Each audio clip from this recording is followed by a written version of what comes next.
If I asked you to name the most iconic character in the Sims franchise, most of you would probably say Bella Goth. And you'd be right. Everyone knows that Bella Goth is the unofficial queen of The Sims. But despite her glamorous exterior and wealthy husband, life hasn't been too good for our Bella. In this video, I'll be taking you through the whole life story of Bella Goth and how she became the centre of the biggest unsolved mystery in The Sims. We first meet Bella Goth in The Sims 1. She's wearing her now signature red dress and is married to Mortimer Goth. Bella and Mortimer have one child, a daughter named Cassandra, and they live at number 5 Sim Lane. Personality-wise, Sims 1 Bella enjoys reading, playing chess, feeding the fish, and her star sign is Cancer. Michael Batchelor, Bella's brother, is also in the world, although there isn't really any explicit reference to their relation in the first game. He is in the family bin, but he's treated as a separate household and family to the Goths altogether. Bella Goth in The Sims 1 is pretty vague. There isn't really any sign at this point that she would become the centre of the biggest mystery in the Sims games. So, quickly moving on then to where it gets a lot more interesting. The Sims 2 is based 25 years after The Sims 1, and boy, has a lot changed. Bella and Mortimer had a second child, Alexander, but you'd only know this by checking the family tree, because guess what? Bella's missing. So here's what we know. The Sims 2 saw the introduction of ladies' man and total player Don Lothario. Don is engaged to Cassandra Goth in the beginning of the game, although if you play in his household it's pretty clear that he isn't very committed. Whilst being engaged to Cassandra, he is also bumping uglies with a local maid, the next door neighbour Dina Caliante, and get this, he's banging Dina's sister too. Honestly, I wouldn't be surprised if this game was the inspiration for Love Island. Prior to the actual start of the game though, shortly after Don moves into Pleasant View, he for some reason is visited by none other than Bella Goth. The last place Bella was seen was at Don Lothario's house. She was on the rooftop with him when he tried putting it on her, and she turned him down. This is the same guy currently engaged to Bella's daughter. Yep, this is a guy that is not put off by an awkward family reunion. It does look, however, like his unsuccessful encounter with Bella happened before he got with Cassandra. It was also suggested in the game that it was at Don Lothario's house that Bella was abducted by aliens. Apart from the brief stories with the worlds, the information here is on you as the player to gather by investigating the memories of townies and just finding nuggets of information scattered around the game. If you play as the Goth family and investigate their memories, you can see that child Sim Alexander does not have the memory of Bella being abducted, but Mortimer and Cassandra do, so he could have only been a baby when this happened. Interestingly though, when looking at their memories, Cassandra has a negative memory of her mother going missing. Go figure, I would too. Meaning it clearly caused her much upset. But Mortimer, on the other hand, remembers Bella's disappearance, but actually has a positive memory of this. Almost as if it was planned, wasn't it, Mortimer? Despite Bella being missing from Pleasant View, the game suggests that she can be found in the alternate world of Strangetown, a world known for paranormal activity, specifically alien encounters. If you wander around Strangetown long enough, you will probably bump into a version of Bella Goth. I say version because if you look at the face of Strangetown Bella Goth, she looks completely different to Bella Goth from Pleasant View, which is the Bella Goth that went missing. Some believe that Strangetown Bella is a clone. However, there is a chance that this is the real Bella and the difference in appearance is just an oversight from the creators. But oversight or not, there are still 2 versions of Bella Goth in the game. Pleasant View Bella is hidden within the game and was given an I am dead token, basically making her an unspawnable NPC. You can, however, use cheats or third-party applications to remove the dead token and bring her back into the game. Both versions of Bella Goth have no memories, hinting that her memory was wiped during her abduction. Something else that happens is that Dina and Nina Caliente are introduced into the game. If you look at the family tree, Dina is shown as married to deceased Michael Batchelor, Bella's brother. Usually in the family tree, Sims are separated when a spouse dies, and they're connected only by their children. However, a decision was made to show these as married anyway, despite not having any children together. I guess The Sims 2 was making a point. Dina has the money aspiration and quickly moves on to Mortimer immediately after Bella's disappearance. And just in case you didn't spot it, this is the same Dina that's having an affair with Don Lothario, despite his engagement to Erica Goth.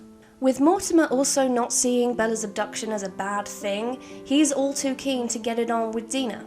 When Bella is seen in Strangetown, she's not wearing a wedding ring, and also in the family tree, Bella is shown in colour, meaning she is alive, but is no longer married to Mortimer, suggesting they could be divorced. If you do use cheats to bring the original Bella back, she does have a relationship with her children, but also she has a negative attraction towards Mortimer, which could be an indication of maybe a bitter split. Or perhaps just another oversight. If you play as her in the game, however, she and Mortimer, they don't get on. It's clear that their relationship has seen some hard times.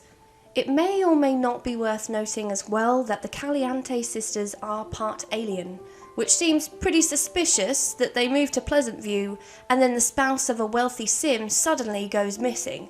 And then one of them gets a rich husband. I don't know, call me suspicious. It's all just a little bit fish. Oh, and as a side note, it's believed that after The Sims 1 and prior to The Sims 2, Mortimer created a youth serum, which was used on Bella, which I guess makes logical sense because in The Sims 2, Bella is shown as much younger than Mortimer, despite being childhood sweethearts. It also makes sense with his job. He starts as a test subject in the science career in the first Sims game, and by The Sims 2, he progressed his career through to mad scientist. So the idea that he would create a youth serum and test it out on his wife is pretty plausible. In terms of what really happened to Bella, some believe that Bella was murdered and her death was orchestrated by the Caliente sisters, with the help of their alien relatives and possibly Don Lothario. This theory is unlikely though, because Bella's icon in the family tree is in colour, and deceased Sims usually appear in black and white. So it looks like wherever she is alive. It is possible though that the Caliente sisters did have something to do with Bella's disappearance. The game also seems to tease this theory, what with the story at the start referencing their move to the town, plus you've got their connection with aliens, and also the relationship between Dina and Mortimer. There are also a few small reminders of Bella's disappearance in the game. There's the Bella Squared painting that can be purchased in the Build and Buy catalogue. Rumour has it that if you hang the painting in your home in Strangetown, Bella will just turn up to your lot. Although I personally haven't experienced this, so I don't know how true that is. There's also Bella's face on milk cartons and a figure standing in a hot air balloon that looks like Bella. Now, you could argue that we're just looking for Bella everywhere, but considering the emphasis put on Bella's distinct look, the dark hair and red dress, it's hard to believe that this was an accident. So, timeline in a nutshell. After The Sims 1, Bella and Mortimer have another baby, Alexander. Bella's sister-in-law, Dina Caliente, moves to Pleasant View with her sister Nina, after Bella's brother Michael dies. Not long after the sisters arrive, Bella goes to Don Lothario's house. Don tries it on with Bella, she turns him down, and then mysteriously disappears. She was abducted by aliens, which her husband Mortimer wasn't too upset about. He then moves on swiftly with Bella's sister-in-law, Dina, who is part alien, and Bella's disappearance continues to be a mystery. So along comes The Sims 3. In Pleasant View, we've taken a big step back in time as Bella is now just a child, and therefore has her maiden name Batchelor. She lives with her parents and her brother Michael. She's best friends with fellow child Mortimer Goth. Her favourite colour is red, and there are lots of references in her exterior and bedroom decor of her fascination with the supernatural and just general gothic style. Child Bella has a bit more personality than the memory-wiped Bella in The Sims 2. She's a grade B student at elementary school. Her traits are brave, good, and lucky. Funny. But generally though, life is good for Bella in The Sims 3. But then, things take a sinister turn. In the downloadable extra world of Lunar Lakes, which is a world set in space in a later timeline, there's a large gravestone. And who does that grave belong to? Bella Goth. Although her picture on the grave looks nothing like Bella Goth, pale, blonde and haggard, it is in line with the aesthetic of the other Sims in this world, so it's possible that living here just turned her this way. According to the game, she died of old age. Oh, there's also a female Sim in Lunar Lakes called Matilda Goth, who is believed to be related to Bella Goth. After a little digging, I believe that she is Mortimer Goth's older sister, apparently. There was originally a theory that she could have been the third child of Bella and Mortimer, and Bella was pregnant with her when she was abducted, but to me that doesn't appear to be the case. It has been officially confirmed though that the deceased Bella in Lunar Lakes is the same Bella that has been the centre of the biggest mystery in The Sims. And whilst we do know that she is dead, the saddest part is that we don't know if she was ever found or ever reunited with her husband and children. In The Sims 4, the Goth family live in Ophelia Villa in Willow Creek, and Bella is there. Mortimer and Bella are both still married, Cassandra is there, and Alexander is too. All seems well in The Sims 4, one whole happy family. And that's because The Sims 4 has been set in an alternate reality, and so basically everything we have of the Goth family in this game can't really be considered when it comes to the story of Bella Goth and the mystery that surrounds her. But there is a fan theory that I came across that adds a little sweetener to the bitter ending of Bella's story. Before I go into it, I believe this theory belongs to Alex Plays Sims, so make sure you go on their page and read the full thing. I'll leave the link in the video description. So here we go. In The Sims 3, there are two books that appear to be about Bella Goth. There is the children's book, Where's Bella? And also another book called Murder in Pleasant View. And that book was written by Alexander Goth, the child son of Bella and Mortimer. But how could Alexander Goth have written that book when he wasn't even born yet in The Sims 3? Well, I'll tell you how. In both The Sims 2 and The Sims 3, there was an option to build a time machine. At some point after The Sims 2, Alexander Goth travelled back in time and changed history by writing the book about his mother's disappearance/death, which turned out to be a bestseller and therefore rewrote the events that would have taken place in years to come. The theory suggests that Alexander Goth either knew more than what was let on in The Sims 2, or more likely he learned the truth about his mother's disappearance when he got older, prompting him to go back in time and save her. Now, you could argue that this theory is a bit far-fetched. However, it does tie in The Sims 4 with the story.